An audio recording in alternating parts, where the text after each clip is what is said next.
계속해서 당좌자산에 관한 연습 문제 풀어보도록 하죠. 16번부터 보겠습니다. 다음은 주식회사 한공의 결산일의 매출채권 관련 자료이다. 결산일의 회계처리로 옳은 것은 이랬습니다. 우리 매출채권 외상매출금과 받으러움을 말하는 거죠. 배웠죠. 자, 계정잔액 외상매출금과 받으러움을 합쳐서 300만 원이다. 매출채권이 300만 원이다. 결산 분계 전 대손충당금 계정잔액이 7,000원 있답니다. 매출채권에 대하여 1% 대손이 예상된다. 이건 뭐 이제 앞에서 한번 풀어서 여러분 잘 알겠네요. 자, 그러면 1%를 먼저 계산합니다. 매출채권이 300만 원이면 1%면은 얼마일까요? 예, 3만 원이다라는 것을 알 수 있죠. 그러면 3만 원인데 대손충당금 잔액이 7,000원이 있으니까 추가 설정을 얼마만 하면 돼요? 예, 23,000원 추가 설정하는 분계를 밑에서 찾습니다. 몇 번이죠? 예, 2번입니다. 차변의 대손상각비, 판매관리비 23,000원, 대변의 대손충당금 23,000원 이렇게 설정하면 3만 원으로 설정이 되는 거예요. 다음에 17번 보겠습니다. 다음 합계잔액 시산표를 보고 물음에 답하시오. 네, 합계잔액 시산표 우리가 만들어 본 적이 있죠. 자, 매출채권의 잔액을 알 수가 있습니다. 합계잔액 시산표 보면은 매출채권 잔액이 얼마로 보이세요? 네, 50만 원 보입니다. 그리고 그 밑에 매출채권에 대한 차감 계정. 우리가 이제 대손충당 재무상태표라든지 또는 이와 같이 합계잔액 시산표라든가 이런데 표시할 때는 차감 계정은 그 자산의 바로 밑에 이렇게 나란히 표시를 하는 거예요. 그래서 대손충당금이 지금 잔액이 2만 원이 있다는 겁니다. 이건 매출채권에 대한 대손충당금을 의미하는 거예요. 자, 이런 상태에서 이제 결산 수정 분계를 한다는 거겠죠. 2019년 4월 1일에 매출채권 10만 원이 회수 불가능하게 된 경우에 분계로 오는 거. 그게 아니군요. 예, 결산하는 게 아니라 4월 1일 날 상황이 이런데 10만 원이 회수 불가능하게 됐다는 것은 대손이 발생했다는 것입니다. 그러면 2만 원밖에 없네요. 2만 원밖에. 그럼 2만 원을 먼저 상계시키고 모자라는 것은 비용 처리해야 되죠. 예, 답이 밑에 있죠. 예, 3번에 있습니다. 이렇게 회계 처리해야 됩니다. 대손충당금 2만 원, 모자라는 것은 대손상각비 8만 원, 대변에는 매출채권 10만 원 자산 감소. 다음 18번.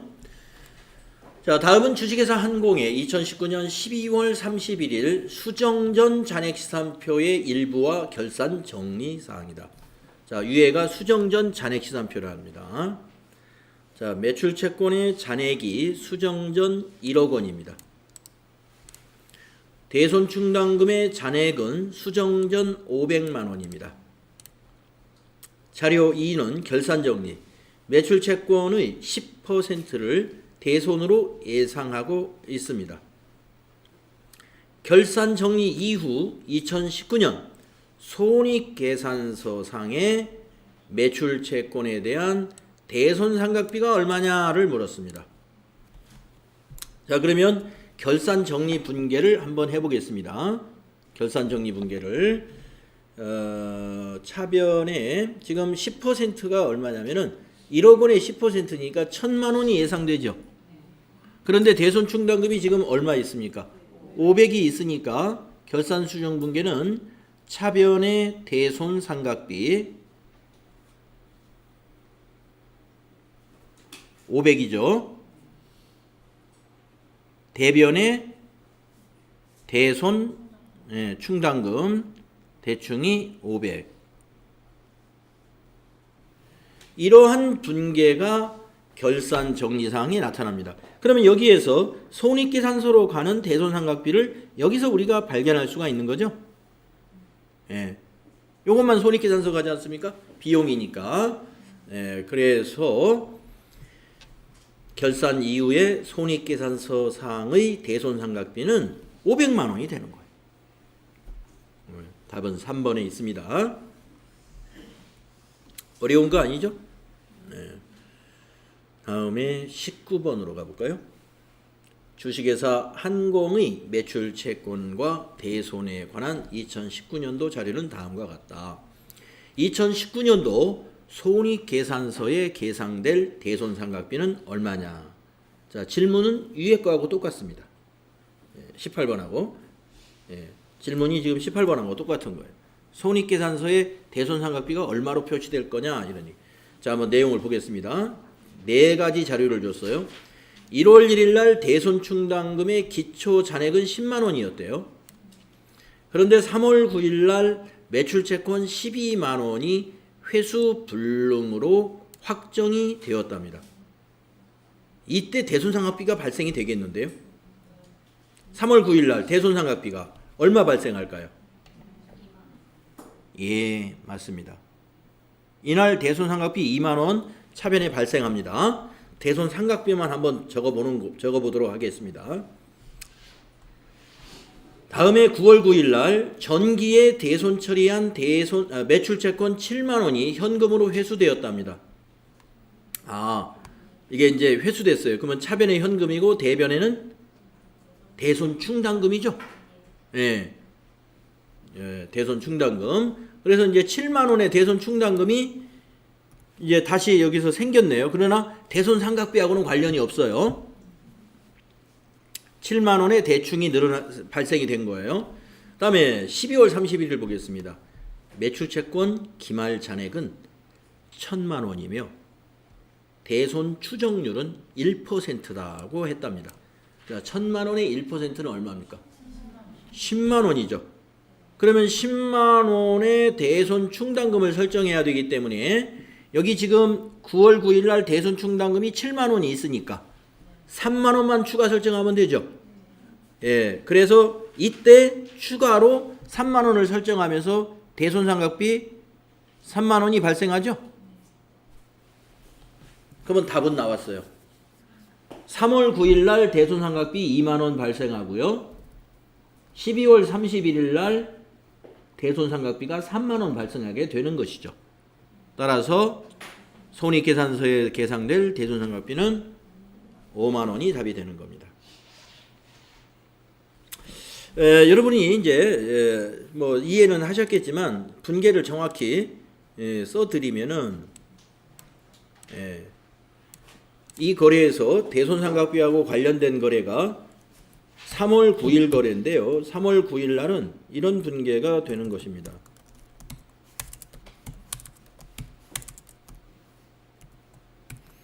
차변에 대손 충당금 10만 원 3월 9일 날, 또 차변에 대손 상각비 2만 원,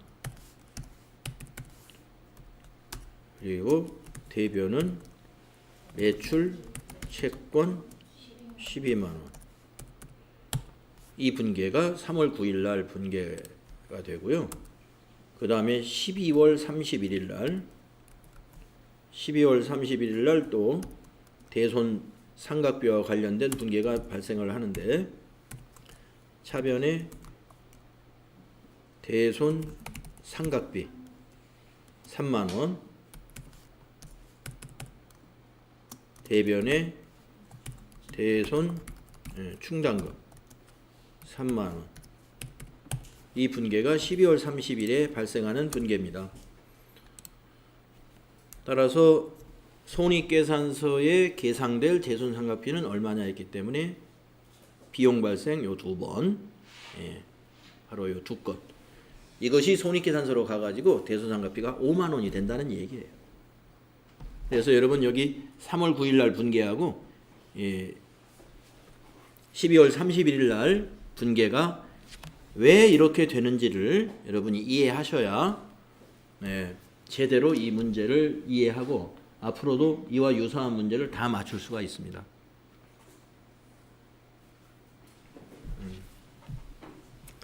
그러면 이 문제 풀이하고 직접 관련은 없지만 9월 9일 날 분계를 한번, 요 사이에 9월 9일 날 분계도 한번 할 줄 알아야 되는데요.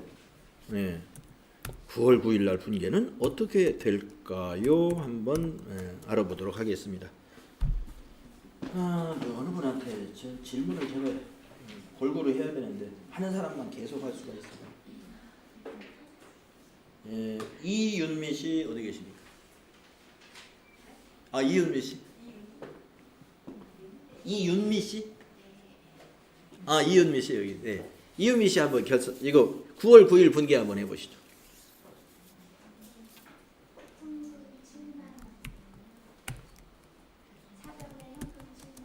예. 예, 아주 잘했습니다. 예. 이렇게 되는 거죠. 네. 우리가 전기에 대손 처리를 해버렸는데 대손 처리를 해버리는 것이 회수가 됐다는 거예요. 예. 그러면은 대손 충당금으로 또 설정합니다. 그 회수된 것을. 예. 그렇기 때문에 9월 9일 날 거래는 직접적으로 대손 상각비가 나오질 않아요. 9월 9일 날 분계가. 그러나 이제 이거에 의해서 그 다음 12월 31일 날에 분계하고 관련이 되어지죠. 요 7만 원의 대손 충당금이 발생이 되기 때문에 결산일에 1,000만 원의 1%인 10만 원을 다 회계 처리 안 하고 모자라는 3만 원만 이렇게 회계 처리를 하게 되는 것이죠. 이게 분계를 다 쓸 수 있어야 됩니다. 잘하셨고. 다음에 20번 문제 한번 보겠습니다. 20번 문제. 다음 자료에 의한 외상매출금 회수액은 얼마냐?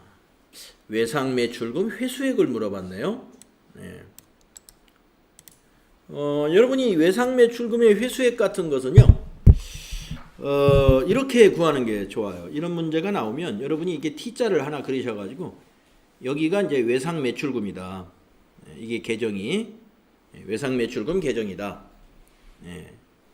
이렇게 보시고 이게 자산이잖아요. 그러면 이제 차변대변에 넣어보면 됩니다. 그러면 여러분 외상매출금 회수액이라는 것은 여기 대변에 나타나는 거죠. 외상매출금이 발생하면 자산의 증가니까 차변에 기록하고, 그렇죠? 예, 회수한 것은 대변에 기록하는 거니까 여기에 들어가는 걸 우리가 찾아보면 돼요. 자, 그러면 한번 옮겨 적어 보겠습니다. 외상매출금의 전기 2월은 차변. 전기 2월. 차변에 오는 거죠. 자산이니까. 두 번째, 기중 대손 처리액. 대손 처리됐으면은 외상매출금 못 받게 됐다는 거죠. 이거는 대변. 우리가 못 받게 되면은 대손 처리하면 대변에 매출채권이 대변에 가지 않습니까? 그래서 기중에 대손 처리됐다 그러면 이건 대변에 기록하는 겁니다. 못 받았지만 회수된 걸로 보는 거예요. 그 다음에 세 번째, 기중 매출액 전액 외상. 외상이 발생했네요. 그러면 차변이죠. 이렇게 차변에 기록합니다. 그 다음 네 번째, 외상 매출금의 차기 2월. 차기 2월은 전기 2월의 반대쪽에 나타나요. 그래서 외상 매출금 자산의 전기 2월은 차변이지만 차기 2월은 반대쪽인 대변에 나타납니다. 이렇게 해놓고 두 줄을 쫙 그어서 마감하면 이게 나오는 거예요. 자, 차변의 합계 400만 원입니다. 400만 원. 대변의 합계도 400만 원이 나오도록 만드는 거예요. 그러면 네모 박스에 들어가는 값은 얼마냐? 예, 400에서 170을 제외하면 나머지는 회수했다는 거예요. 230인가요? 예. 230만 원이 네모 속에 들어갈 금액이다. 외상매출금의 회수는 대변에 오는 거기 때문에 이렇게 구하시면 되는 겁니다. 네, 답이 4번에 딱 있네요. 그래서 여러분 이 그림을 그려가지고 자, 외상매출금 자산의 증가는 차변이고 자산의 감소는 대변이다. 그런 관점에서 여기 있는 이 항목들을 자리를 딱 배치하시고 우리가 구하려고 하는 외상매출금의 회수액은 차변의 항목인가 대변의 항목인가를 먼저 생각을 해서 거기다 박스 하나 만들어 놓고 여기 있는 걸 전부 옮겨 적어보면 답은 나오게 되어 있습니다. 네, 이렇게 해결하는 게 가장 좋을 것 같아요. 뭐 다른 방법도 있어요. 그냥 여러분이 어떤 계산을 통해서 할 수도 있는데 뭐 이 방법처럼 쉬운 건 없습니다. 다음에 21번 비용과 수익의 이연과 관련된 개정 과목으로 옳은 것은 이랬습니다. 네, 자 비용의 이연은 우리가 앞에서 배웠어요. 당좌자산에서. 비용의 이연이라는 게 뭐였냐면은 그 보험료 선급 비용이 그게 비용의 이연이에요. 네. 아까 그 보험료 우리 연수 문제 풀 때 보험료를 10월 1일 날 120만 원을 지급했다. 비용 처리했다가 결산 때 9달치를 비용을 소멸시켜 줬잖아요. 그게 바로 내년의 비용, 차기의 비용으로 이월시키기 위해서 소멸시킨 겁니다.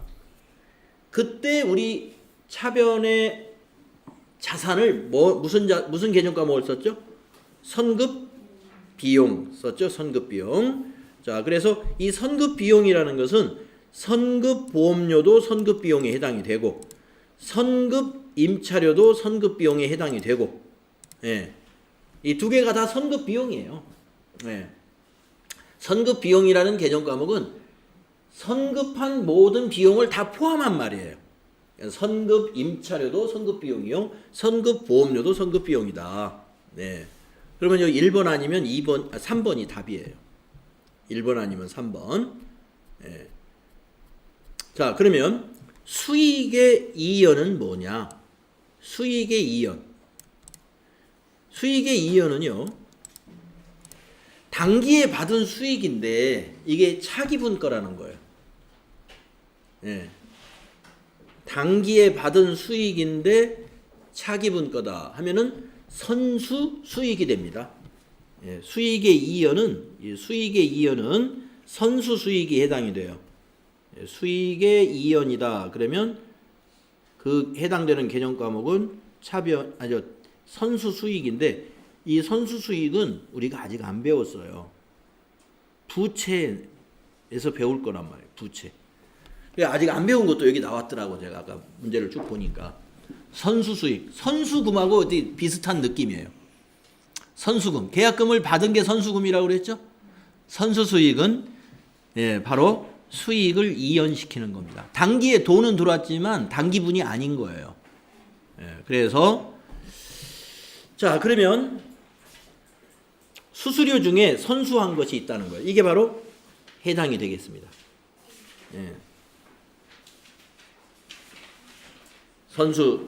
수수료. 그래서 이제 이렇게 이해를 해가면서 여러분이 답을 맞추시는 게 가장 바람직하고요. 자, 시험날이 다가오면은 수익과 비용의 이연과 발생에 대해서 너무 헷갈린다고 하시는 분들이 많아요. 그러면 시험을 바로 앞둔 우리 수험생들은 어떻게 외우는 방법이 있느냐? 이연자 들어가잖아요. 이거는 선자 돌림이에요. 이연은 무조건 선자로 시작된 것. 그 다음에 이연과 뭐가 나오냐면 발생이 나와요. 발생이 나오는데 발생은 전부 다 미자 돌림이에요. 미자 돌림. 여기 보면 뭐 미지급 비용이 미지급 급여 같은 게 미지급 비용이거든요. 그래서 발생하면 미자 돌림이요. 이연은 선자 돌림이다. 이걸 아예 외워버리는 거죠. 그냥 순전히 시험 보기 위해서 외우는 거에 불과한 거고 우리는 이해를 해야 됩니다. 실무를 하기 위해서는 이해를 하는 거예요. 자, 그래서 답이 1번입니다. 1번 수익의 이연, 수수료, 여기는 수수료 수익을 의미한 거예요. 선수 수수료. 이거는 단기에 수수료를 받았지만 그 부분의 일부는 차기 것이 있다 이거예요. 그래서 이걸 선수 수수료 대변에 가는 겁니다. 부채이기 때문에. 네, 1번이 답입니다. 아직은 여러분이 요 21번의 답이 1번이다. 이걸 콕 찍어서 맞출 실력은 아직 안 된 수도 있습니다. 자, 계속해서 지금 비슷한 문제가 나옵니다. 22번. 네.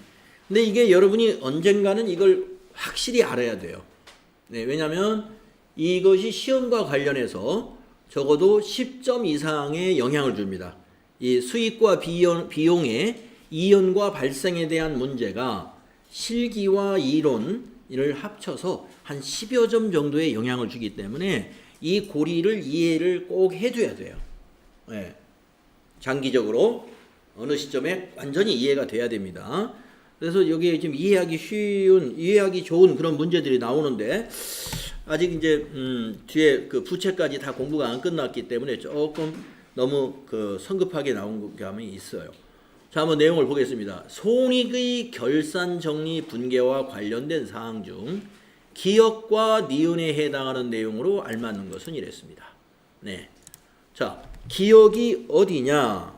네, 부채다 하고 기억 이렇게.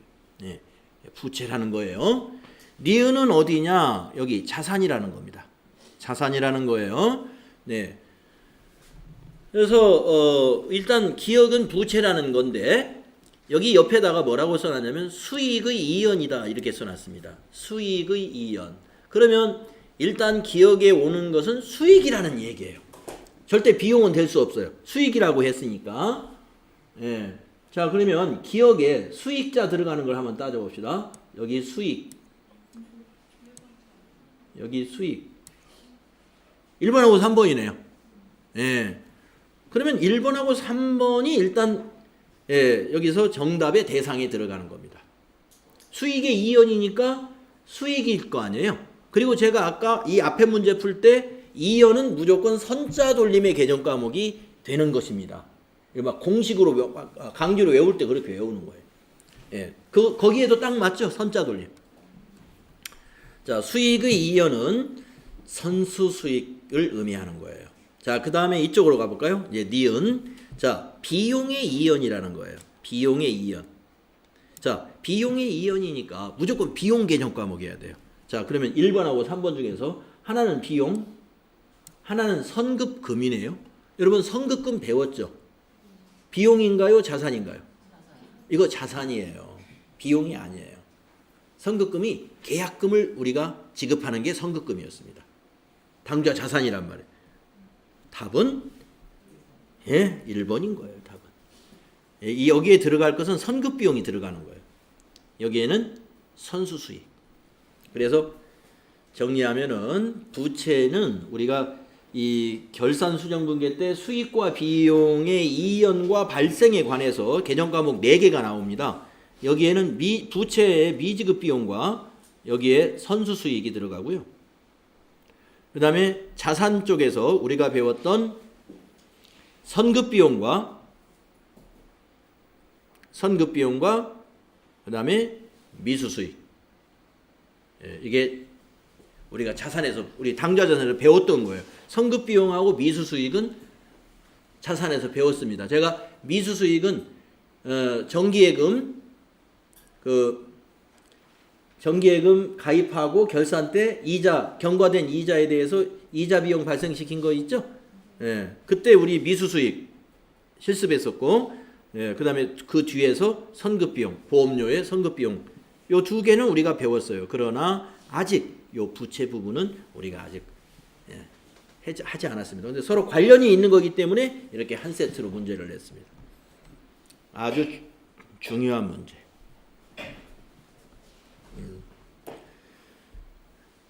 자, 그 다음에 23번.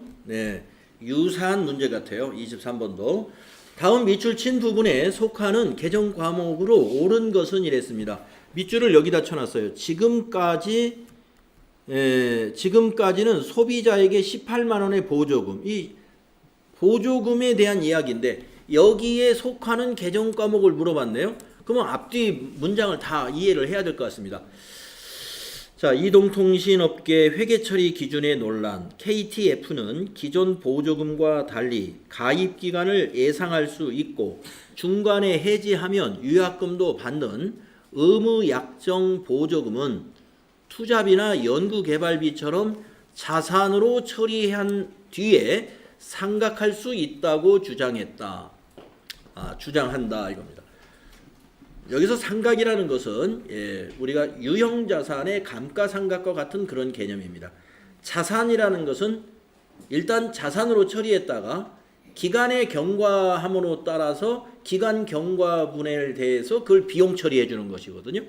그러니까 이 통신사에서 그 가입을 해주면은 보조금을 주는데 그 보조금은 만약에 약속을 안 지키면 유약금을 받는 거니까 이거는 비용이 아니라 자산이라고 주장을 하는 거죠. 일리가 있어요. 그래서 지금까지는 소비자에게 18만 원의 보조금을 주면 해당 월에 한꺼번에 비용 처리를 했지만 앞으로는 이 비용을 24개월간 7,500원씩 나누어서 비용 처리하는 것이 맞다고 논란이 된다는 거죠. KTF 관계자는 수익비용 대응 원칙에 따르면 조건부 보조금은 자산이 될 수 있어 비용도 나눠 처리하는 게 맞다. 여기서 지금 그 자산을 의미하는 겁니다.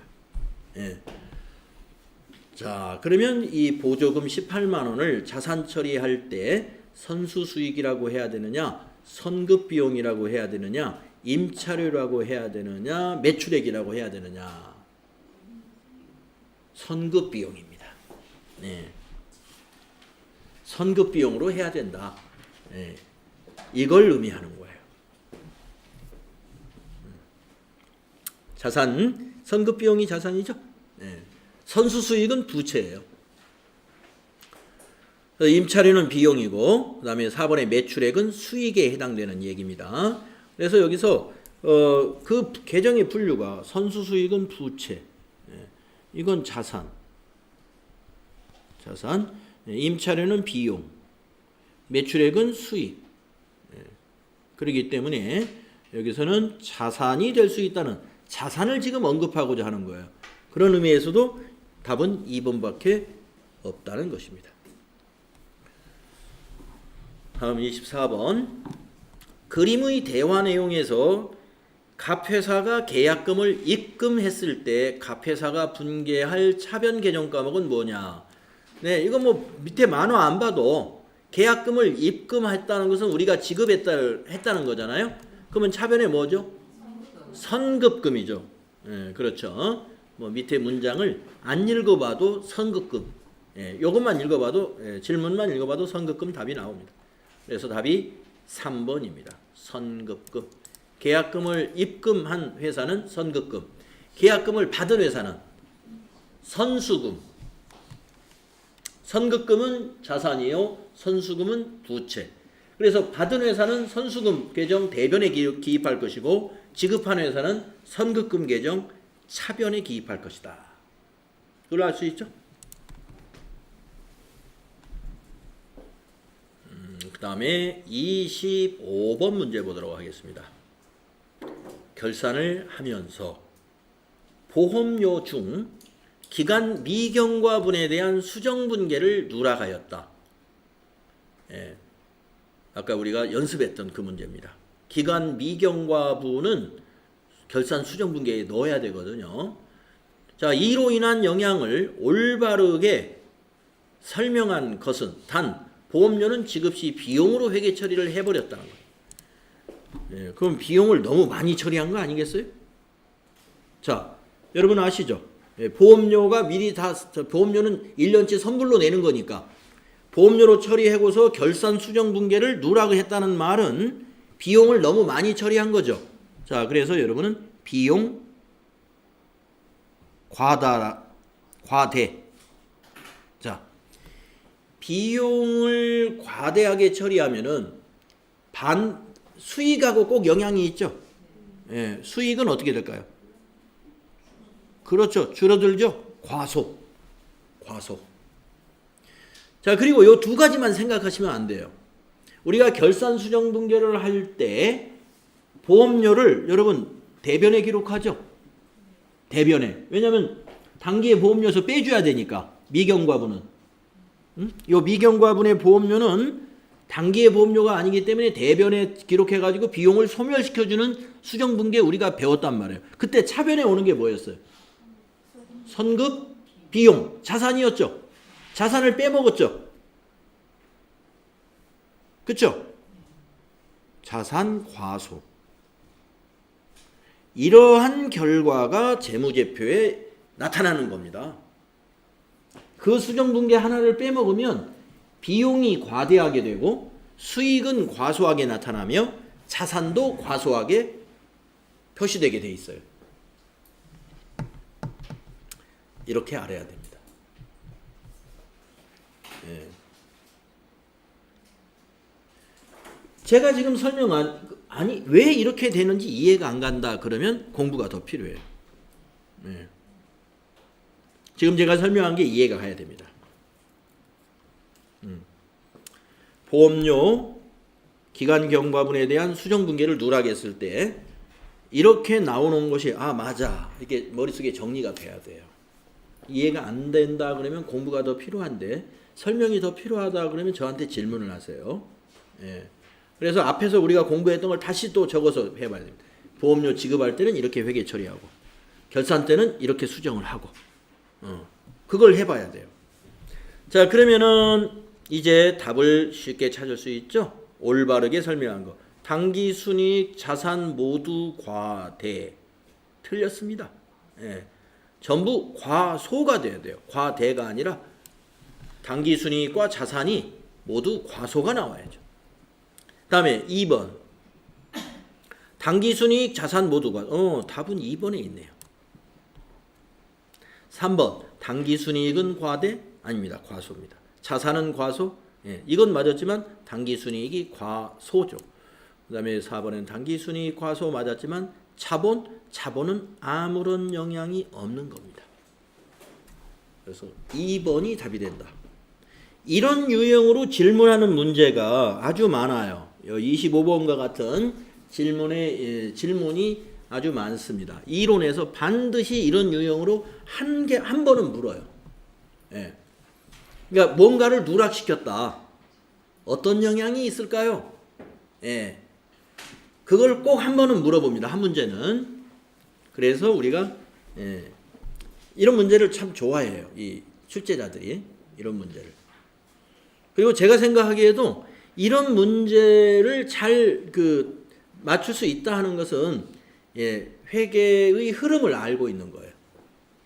회계의 흐름을 우리가 전표 입력 하나 하면서 이것이 누락됐을 때 재무제표에 무슨 영향이 있지, 재무상태표와 손익계산서에 어떤 영향을 주는 것인지 이걸 알고서 일을 할 수 있다는 거죠. 자, 다음에 26번. 2019년 3월 1일에 1년치 화재보험료 120만 원을 지급하고 보험료로 회계 처리하였다. 2019년 12월 31일 결산 시 회계 담당자의 착오로 보험료 결산 수정 분계가 누락된 경우 재무제표에 어떤 영향을 미치느냐? 이 앞에 문제하고 똑같은 영향을 미쳐요. 이게 지금 그 말이거든요. 앞에 25번 문제하고 똑같은 얘기예요. 예. 자, 그러면 지금 이게 숫자가 들어가 있으니까 여기서 지금 어떤 영향을 미치느냐 이제 맞는 걸 찾은 건데 일단 숫자부터 맞춰봅시다. 1년치 120만 원인데 3월 1일 날 1년치를 지급했다면 내년도 몇 월 달까지입니까? 2월 달까지죠. 그럼 미경과가 2개월이죠. 예. 그러니까 이 120 중에서 2달치만 여러분이 미경과라는 걸 알면 돼요. 2달치는 얼마예요? 예, 20만 원. 자, 20만 원을 선급 비용으로 처리해야 되는데 그걸 누락시킨 거예요. 비용을 소멸시켜야 되는데. 자, 20만 원, 다 20만 원이네. 예. 자, 그러면 답이 어디에 있습니까? 1번에 있죠. 예. 비용 20만 원이 과대하게 계산된 겁니다. 자산은 과소하게 됐죠. 왜냐하면 차변에 선급 비용 처리를 안 했기 때문에 자산 20만 원은 과대가 아니라 이건 과소. 수익은 어떻게 되느냐? 20만 원이 과소하게 됩니다. 과대가 아니라 과소. 부채는 아무런 영향이 없는 거래예요. 그래서 이걸 고치게 되면은 수익은 과소 20만 원이, 자산은 과소 이렇게 고치면 다 맞는 말이 됩니다. 그래서 올바른 건 1번이다 이런 얘기죠. 이런 문제 잘 맞추세요. 자, 다음 문제는 어떤 문제입니까? 주식회사 한공은 2월 1일 날 1년분 보험료 72만 원 지급하고 보험료로 회계 처리합니다. 주식회사 한공의 김대리는 12월 31일 결산 시 보험료와 관련한 결산 정리 분계를 누락했답니다. 월알로 해서 해야 되는데, 다음은 공부장과 김대리에 대한 내용이다. 괄호 안에 들어갈 알맞은 내용은. 자, 누락한 결산정리 분계가 재무제표에 어떤 영향을 미쳤습니까? 네, 부장님, 결산정리 분계를 누락하여 당기순이익이 어떻게 되었습니다. 이런 얘기입니다. 예. 자, 일단은 금액보다는 당기순이익이 과소하게 됐을까요? 과대하게 됐을까요? 과소입니다. 예, 과소. 그래서 여기 당기순이익 과대라는 말은 이건 다 틀렸어요. 예, 과소에. 예, 왜냐하면 이게 지금 미경과 보험료가 몇 달치가 있어요? 한 달치. 예, 여기 1월 31일까지니까 한 달치예요, 딱. 예. 그러면 여러분 1년에 72만 원이면 한 달치는 얼마일까요?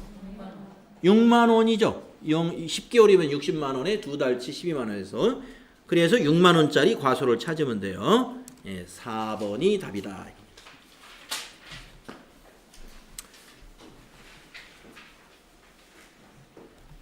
다음에 28번 문제 보겠습니다. 자, 주식회사 한공은 2019년 9월 1일 정기예금 200만 원을 적립했습니다. 예, 예금.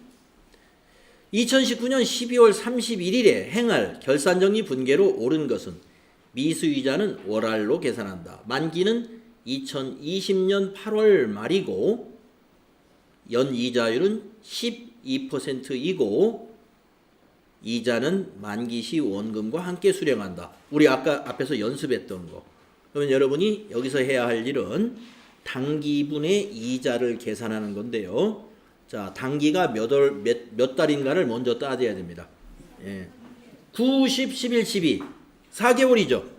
네. 자, 그러면 여기 이걸 계산하는 공식 제가 아까 알려드렸는데 한번 정의진 씨가 한번 이 공식 9, 10, 11, 12 4개월치 이자 계산하는 공식 좀 한번 불러보시죠. 200만 원 곱하기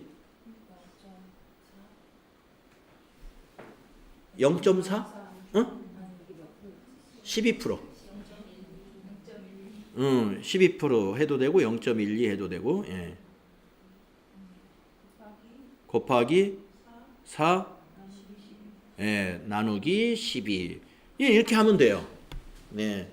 그래서 일단 4개월치 예, 이자를 먼저 계산을 해내야 되죠. 200 곱하기 0.12 곱하기 4 나누기 12. 예, 계산이 나왔죠. 응? 김혜령 씨. 김혜령 씨 어디 계십니까? 네, 얼마 나왔습니까? 계산해 보세요. 200 곱하기 0.12 곱하기 4 나누기 12. 예, 8만 원 나오죠? 예. 8만 원 회계 처리한 게 이게 맞는 거예요. 예. 그런데 지금 8만 원이 2번과 3번에 있습니다. 자, 미수이자라고 그랬죠? 미수이자. 미수이자는 자산인가요? 부채인가요? 미수수익. 아직 안 받은 거니까 받을 권리가 있는 거죠. 자산이죠. 그러니까 미수수익이 차변에 와야 돼요. 예, 미수수익이. 그리고 이거 4개월치 이자를 우리가 발생시키자는 것 아닙니까? 지금. 예, 4개월치 이자 발생시키자 하는 거니까 이자 수익은 대변에서 발생하잖아요. 수익 발생은 대변. 그래서 3번을 하면 안 되고 4번 아니야 2번이다 이거. 2번. 우리가 지금 9월부터 12월까지 4개월치 이자를 단기에 손익계산서에 반영하려고 하는 그런 결산정리분계를 하는 거거든요. 그러니까 수익 발생은 대변인 거예요. 이자 수익이 반드시 대변에 가야 돼요. 그 상대 계정 과목으로 미수수익이라는 자산 처리를 하는 겁니다. 당좌자산에서 우리 미수수익을 배웠죠. 아주 중요한 문제예요.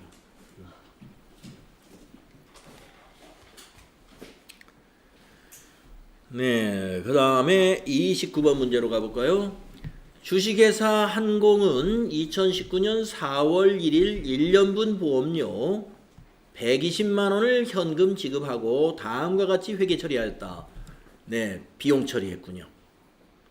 4월 1일부터 1년분이다. 그러면 내년 3월 달까지다 라는 걸 우리가 알아야 됩니다. 그러면 2019년 12월 31일 행할 결산정리 분계로 옳은 것은 월할 계산한다. 그러면 내년 3월 달치니까 미경과된 것은 3개월.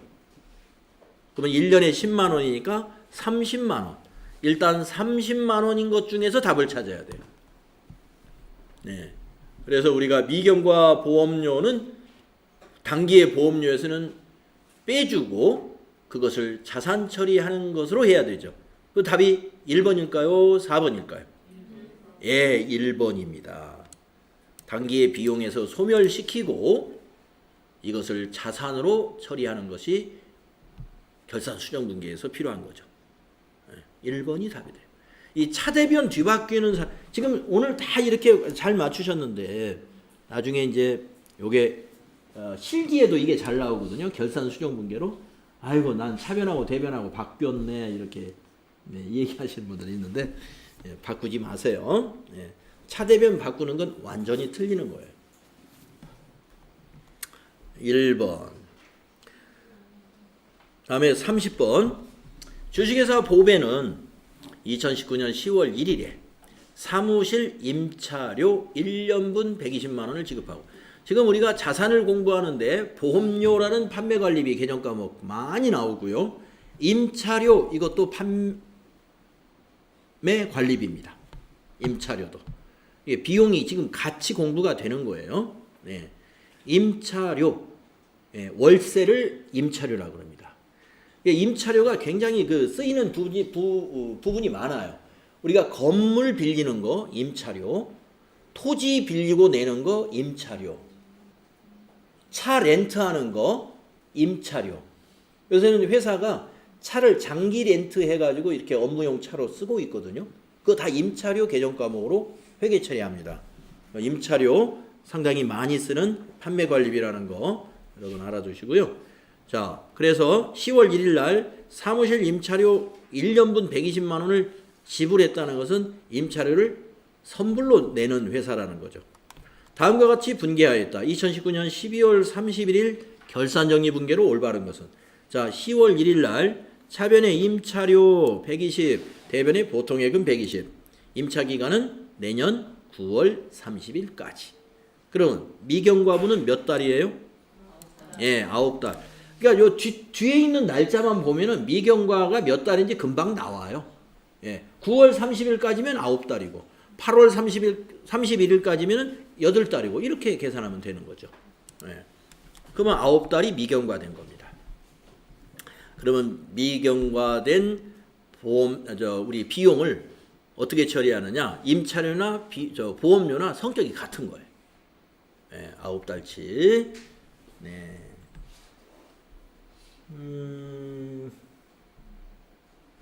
박미정 씨. 예. 어떤 게 답일 것 같습니까? 9달치를 어떻게 해야 되죠? 비용에서 예. 선거비용으로. 예. 예. 3번에 있네요. 그죠? 예. 차변에서 선거비용 90, 대변에서 임차료, 비용에서 소멸시켜주는 이 분계가 필요한 거죠. 자, 31번 문제로 넘어가겠습니다. 예. 이제 한 3문제 정도 남은 것 같아요.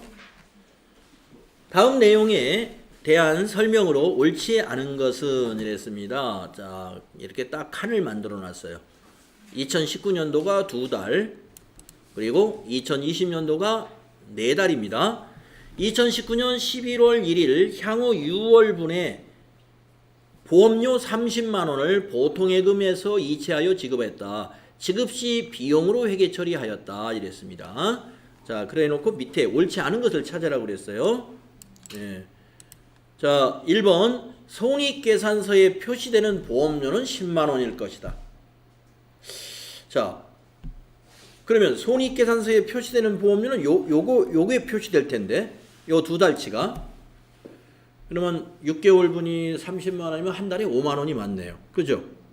예, 한 달에 5만 원. 2달치는 10만 원. 이건 맞았네요. 그렇죠? 예, 1번은 오케이. 다음 2번. 재무상태표에 표시되는 선급비용은 20만 원일 것이다. 자, 선급비용은 요거 뒤에 있는 4달치가 이게 선급비용이죠. 예, 4, 5, 20. 맞았네요. 그 다음에 3번. 12월 31일 날 분계는 차변의 선급비용 20, 대변의 보험료 20이다. 예, 맞네요. 그 다음에 4번. 당기분 보험료는 30이다. 예, 10만원. 아까 1번에서 10만원 이미 우리가 맞다 하고 왔었기 때문에 4번이 틀린 거죠. 다음에 32번. 다음은 주식회사 한공의 2019년 12월 31일 수정 전 잔액지산표의 일부와 결산 정리 사항을 나타낸 것이다. 네. 자, 수정 전에 말이죠. 선급 임차료가 900만 원 자산으로 잡혀 있었어요. 그리고 임차료 비용이 450만 원 잡혀 있네요. 자, 근데 결산 정리 사항 주식회사 한공은 2019년 8월 1일에 1년치 내년 7월 달까지 임차료 30만 원을 지급하고 선급 임차료로 처리했답니다. 예, 이게 전부 선급 임차료 자산 처리했네요. 선급 임차료는 선급 비용을 말하는 거예요. 자산 처리했다는 거예요. 7월 달에. 아니야. 8월 달에. 8월 1일 날. 나머지 선급 임차료와 임차료는 적절하게 처리하였다. 예, 상기 결산 정리 사항을 반영한 후에 선급 임차료와 임차료 금액은 얼마일까? 자, 그러면 어떤 반영이 필요한지 한번 분계를 여기서 한번 써보도록 한번 해보겠습니다. 네. 자, 어떤 일이 있었느냐 하면요. 이날 2019년 8월 1일 날 요 30만 원을 선급 임차료로 처리했어요. 그런데 이게 7개월치만 선급 임차료이지 지금 2019년 8월부터니까 8, 9, 10, 11, 12 예, 5달. 그렇죠. 5달은 임차료로 정리를 해야 돼요. 그래서 이날 이렇게 선급 임차료로 처리했던 것 중에서 5개월치를 자산에서 감소시켜야 됩니다. 지난 거, 이 경과, 이거 이제 경과된 기간이죠. 경과가 5개월치는 경과가 된 거예요.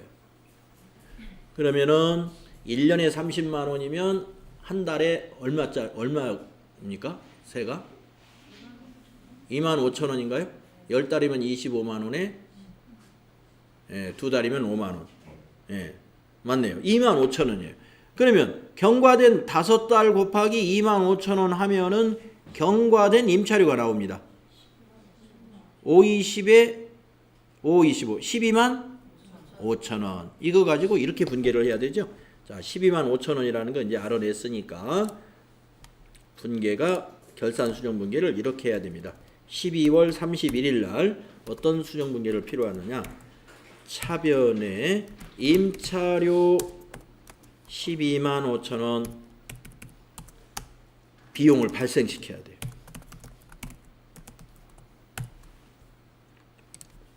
대변은요. 선급 임차료, 즉 선급 비용에서 감소시켜야 돼요. 자산은 감소시키는.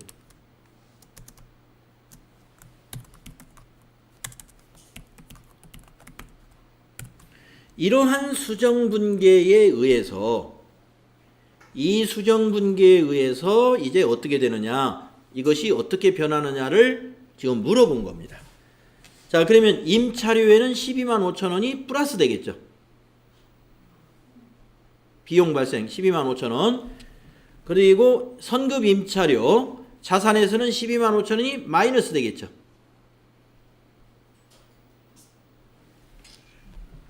그래서 900만 원에서 12만 5천 원을 빼면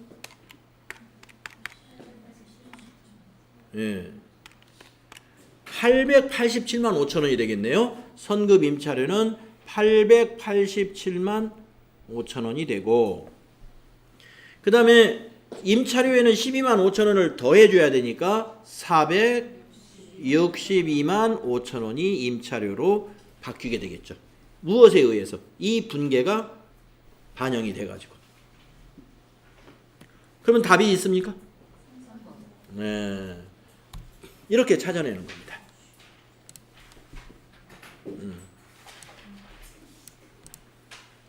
그래서 분계를 정확히 하고 그 분계가 전기되었을 때 이 여기에 한 전기까지는 뭐 여러분 생각하지 않으셔도 되고, 선급 임차료 자산이 감소했구나, 임차료 비용이 발생했구나 하면 발생한 곳에는 더해주고 감소한 것이니까 빼주고 함으로써 이러한 결과가 어떻게 나오는지를 우리가 정확히 알 수 있는 것이다. 네. 자, 이제 33번 당좌자산 문제에서 이제 마지막 문제인데요. 네. 다음은 결산정리 사항 중 손익의 발생에 따른 회계 처리가 재무제표에 미치는 영향을 나타낸 것이다. 가에 해당하는 결산정리 사항은 어떻게 될까요? 제가 여러분에게 이 발생하면은 선자로 시작된다고 그랬나요? 미자로 시작된다고 그랬나요? 미자로 일단 시작이 됩니다. 그러면은 지금 여기가 뭐가 발생했다는 거냐면 수익이 발생했다는 거예요. 수익이. 그러면 수익이 발생했으면 밑에 내용이 다 수익이어야 돼. 수익. 그러면 보험료 이건 수익 아니잖아요. 임대료는 수익입니다. 여러분 임대료는 임차료하고 달라요. 임차료는 비용입니다만은 임대료는 수익이에요. 이자 수익, 수익이네요. 이자 비용, 이건 비용이니까 일단 1번하고 4번은 탈락. 대상이 안 돼. 왜냐하면 여기 지금 수익에 관한 얘기를 하는데 지금 비용 얘기가 나왔어요. 1번하고 4번은. 자, 이제 2번하고 3번 중에 답이 있습니다. 자, 이 가가 뭐냐면 같다는 거예요. 이쪽도 가고 이쪽도 가고. 수익의 발생. 자, 임대료 미수분. 자, 미자 돌림이라고 그랬죠. 아까 발생은. 그래서 답이 2번이에요. 임대료 미수분을 계상한다. 그랬을 때 분계가 어떻게 되느냐 하면은요. 여기 재무상태표에 오는 차변의 미수수익. 미수수익이 오고요. 대변의 손익계산서에는 임대료. 이렇게 오는 거예요. 분계상으로. 이게 차변. 이게 차변이고 여기가 대변이에요. 대변. 그래서 미수수익은 재무상태표의 차변으로 가고 임대료는 손익계산서의 대변으로 가서 수익을 발생시키는 거예요. 수익을 발생시킨다. 수익을 발생시키려면 손익계산서의 대변의 임대료, 수익 발생, 차변의 자산 증가, 이러한 회계 처리다 이거죠. 그래서 미수 수익 우리가 당좌자산에서 배웠어요. 당좌자산에서. 이거 제가 예금을 예를 들어 가지고 설명을 드렸던 거예요. 그것과 같은 원리입니다. 이런 관계. 이것도 좀 문제는 좋은데 이거 자칫하면 이거 못 맞출 수가 있어요. 그래서 여러분 그 공식적으로 외우는 거하고 좀 연관지어서 발생은 미자 돌림이라는 거. 그리고 이런 문제는 수익인가 비용인가부터 따져서 일단 수익이니까 비용인 것은 일단 제외를 시켜라 이겁니다. 예. 제외시켜놓고 보면 답이 딱 골라져. 네. 자, 당좌자산에 관한 연습 문제가 아주 짭짤하게 나왔습니다. 그래서 여러분이 충분히 잘 복습이 됐고요. 아니군요. 예. 그래서 계속 재고자산에 대한 공부로 넘어가야 되군요. 쉬는 시간 갖는 게 아니에요. 네. 자, 그러면 앞으로 또 가야 되겠습니다. 재고자산. 재고자산 설명은 10분이면 다 끝나요. 예. 자, 재고자산은 말이죠. 네. 매출원가, 네, 뒷부분, 예, 매출원가하고 또 재고자산의 평가까지 있으니까, 예, 10분은 안 되겠군요. 자, 앞부분은 어느 정도, 다 됩니다. 앞부분. 자, 우선 재고자산이 무엇이냐. 여러분, 당좌자산 공부할 때, 우리가 당좌자산에는, 당좌자산 공부할 때, 유동자산에는 당좌자산하고 그렇죠. 재고자산이 있다. 이렇게 우리 분류했었죠. 예. 당좌자산은 개정 과목이 참 많아서 우리가 지금 많은 시간이 들어간 겁니다. 재고자산은 개정 과목이 없어요. 거의. 한 개. 우리 FAT 1급에서는 딱 하나입니다. 예. 딱 하나. 상품이라는 거 요거 하나 공부할 거예요. 그래서 재고자산이라는 건 무엇이냐면은 당좌자산은 판매를 하지 않고 현금화할 수 있는 1년 안에 현금화될 수 있는 자산이고 재고자산은 판매를 통해서 판매를 목적으로 보유하고 있는 자산입니다. 예. 판매를 목적으로 보유한 자산이 재고자산이에요. 팔 거예요. 예. 그래서 우리가 재고자산은 시장에다가 팔아서 이게 현금화가 되는 거예요. 자, 그렇기 때문에 유동성이 당좌자산보다는 유동성이 떨어지죠. 그래서 당좌자산을 먼저 기록하고 그 다음에 그 밑에 재고자산을 기록하는 거예요. 재고자산은 일단 시장에 내서 거래 상대방이 있어야 이게 현금화가 되는데 당좌자산은 그럴 필요 없이 현금화가 되는 겁니다. 자, 재고자산의 종류는 이렇게 많이 있습니다. 예. 자, 상품 매매회에서는 상품 하나예요. 예, 상품 하나. 완성품을 외부에서 구입하여 추가 가공 없이 우리가 재판매하는 재고자산을 우리가 상품이라고 합니다. 그 다음에 공장이 있는 제조업은 제품이죠. 그래서 판매를 목적으로 원재료라든가 노무비라든가 이런 경비, 이게 이제 원가의 3요소거든요. 재료비, 노무비, 경비가 이거를 투입해서 제조한 자산을 우리가 제품이라고 하는 겁니다. 예. 근데 이제 제품을 그 제조업에서는 반쯤 만들어진 거, 그러나 그 상태로 판매가 가능한 것을 반제품이라고 해요. 반쯤 완성된 제공품을 반제품. 그러니까 반제품 상태로 판매할 수 있는 거죠. 그 다음에 제공품은 현재 제조 중에 있는 거예요. 제조 과정에 있는 재고자산. 공장에 지금 들어가 있는 것들. 원재료. 원재료는 지금 아직 공장에 투입하지 않은 원료. 그게 원재료죠. 미착품. 미착품은 우리가 돈을 주고 샀는데 지금 운송 중에 있는 재고자산입니다. 운송 중이다 하는 말은 아직 입고는 안 되었지만 선적지 인도 기준이라고 해서 외국에서 수입할 때 배에다가 선적하면 그때부터 우리 회사에 재고가 되는 그런 형태의 상거래에서 있는 얘기입니다. 미착품. 운송 중인데 우리 회사 재고자산인 거죠. 미착품은. 그 다음에 소모품. 소모성 물품을 구입해가지고 아직 사용하지 않은 상태로 남아있는 거. 그 소모품 재고죠. 이것도 재고자산입니다. 그러면 한 가지가 아니군요. 도소매업에서 시험에 나올 수 있는 것은 상품과 소모품 이 두 가지가 나올 수 있습니다. 미착품도 나올 수 있습니다. 왜냐하면 상품도 수입을 하는 경우도 있으니까 미착품도 나올 수 있어요. 그러나 2번부터 5번은 제조업에서만 사용하는 개정 과목이고 그런 재고자산이기 때문에 상품 매매업에서는 언급이 안 되겠죠. 자, 재고자산의 개정 과목의 종류 너무 간단합니다. 자, 그러면 주의에는 뭐라고 썼는지 한번 볼까요? 주의에다가 써놓은 내용이 뭔가요? 상품 매매 기업은 상품, 미착 상품이 주요 재고자산이며 제조기업은 원재료, 미착 원재료, 제공품, 반제품, 제품이 주요 재고자산이다. 부동산 매매업을 주업으로 하는 기업이 보유하고 있는 부동산은 판매를 목적으로 하므로 재고자산으로 분류된다 이런 얘기. 그러니까 업종에 따라서는 부동산이 재고자산이 되는 업종도 있다 이런 얘기죠. 업종에 따라서는.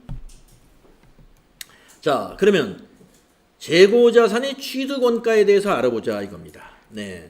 지금 이제 취득원가 이 얘기가 앞에서 단기 매매증권을 이야기할 때 취득원가에서 여러분 취득 시 수수료는 취득원가에 포함시키지 말자라고 공부했어요. 단기 매매증권 공부할 때. 근데 이제 앞으로 나오는 경우에는 취득원가에 모든 비용을 다 포함하는 내용만 남아 있습니다. 단기 매매증권 취득할 때 수수료는 수수료 비용이라고 하는 영업의 비용으로 처리하는 걸로 우리 정리했잖아요. 앞으로 나오는 재고자산, 유형자산, 모든 자산. 앞으로 나오는 모든 자산은 전부 다 취득원가에 뭐를 포함해요? 취득 시 들어가는 모든 비용, 수수료, 하역비, 보험료, 세금 전부 부대 비용을 취득원가에 포함시켜야 됩니다. 그렇게 회계 처리하는 게 원칙이에요. 그래서 우리가 재고자산을 사는데 운반비 들어가는 거 이것도 다 포함해요. 운반비, 수수료, 하역비, 보험료 또 취득할 때 내는 세금도 있을 수 있습니다. 재고자산 같은 거는 세금이 없는데 뒤에서 이제 유형자산 같은 거는 차량을 산다든가 토지를 산다든가 또는 건물을 취득하면요 취득과 관련된 취득세라는 걸 내거든요. 그것도 전부 다 취득원가 자산으로 처리한다는 것이죠. 그거 잘 알아두십시오. 특히 재고자산은 운반비가 많이 나옵니다. 운반비. 그래서 여러분 운반비를 비용 처리하면 안 돼요. 그러면 운반비 개정 과목을 왜 만들어 놨습니까? 판매하는 데 들어가는 운반비만 운반비 처리하는 거예요. 여기서 운반비는 지금 매입, 매입과 관련된 운반비는 비용이 아니라는 겁니다. 상품으로 처리해야 돼요. 제조업에서 원재료를 매입할 때 운반비가 들어갔다. 그 운반비 아니에요. 원재료. 원재료. 그래서 이 운반비 조심하십시오. 재고자산 매입할 때 운반비는 상품이에요. 상품. 그 재고자산으로 처리해라 이겁니다. 그래서 운반비에서 여러분 많이 좀 혼동이 있을 수 있는데 하여튼 재고자산 매입 시 매입과 관련된 모든 부대 비용은 취득원가에 포함한다. 이것만 정확히 알아두십시오. 그래서 지금 밑에 예제는요. 그 차변이 상품을 만약에 100만 원을 샀다. 그러면 차변에 상품 100만 원, 대변에는 외상으로 샀으면 외상 매입금 부채요. 현금으로 샀으면 현금 자산 감소. 이렇게 회계 처리를 하시면 된다 이겁니다. 그럼 오늘 73페이지까지 우리 했는데 여러분 일단 재고자산이 무언가를 확실히 알았죠? 내일은 그럼 재고자산을 좀 마무리하는 수업을 하겠습니다. 자, 수고 많이 했습니다. 네.